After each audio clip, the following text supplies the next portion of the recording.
Europe 1. Le grand direct des médias avec Thomas Joubert. Et maintenant le décryptage de notre expert Jérôme Ivanichenko. Et on poursuit notre tour d'horizon des programmes des candidats à la présidentielle en matière d'audiovisuel. C'est un sujet qui est assez peu abordé généralement. Et pourtant l'audiovisuel fait partie des prérogatives du prochain président de la République. On passe en revue les programmes de tous les candidats, évidemment, au nom de l'égalité de traitement dans les médias. Ce matin, on s'intéresse donc aux propositions de François Asselineau, Jérôme. Oui, sur les 198 propositions qu'il formule dans son programme, 12 sont relatives aux médias. Des médias dans lesquels il place beaucoup d'espoir. Il voit en eux les garants du débat public, les vecteurs indispensables pour, je cite, élever la culture générale des Français.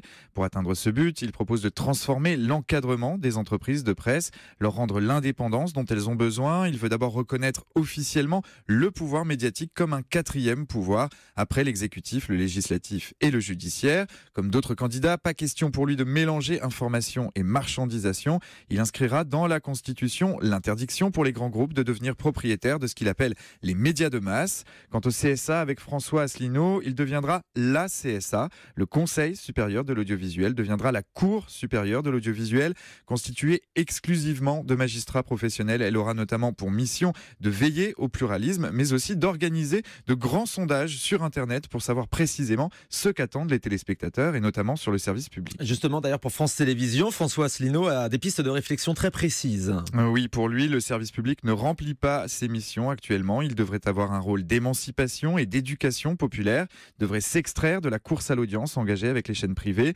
Il veut obliger les différentes antennes de France Télé à diffuser des informations et des œuvres représentant, je cite, les points de vue d'autres civilisations. Ça prendrait la forme, par exemple, de grandes soirées thématiques une fois par mois, avec la diffusion d'un film japonais, chinois ou indien. François Asselineau cite de nombreux exemples, suivis d'un débat ou d'un reportage. L'objectif, ouvrir l'esprit des téléspectateurs.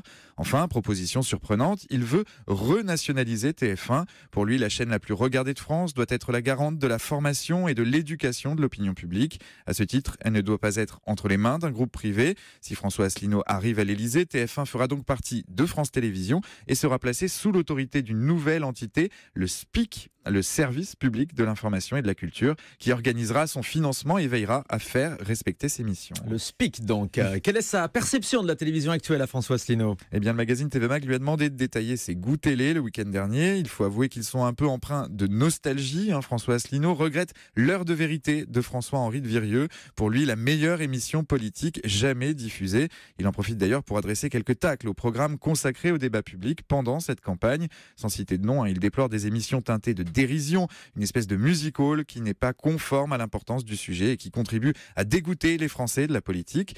Aujourd'hui, il admet qu'il regarde très peu la télévision, seulement quelques programmes culturels. Il appréciait particulièrement les aventures de Nicolas Hulot dans Ushuaïa ou encore quelques matchs de foot. Enfin, du côté des séries, il a suivi toutes les saisons d'Urgence et plus récemment de Baron Noir sur Canal+.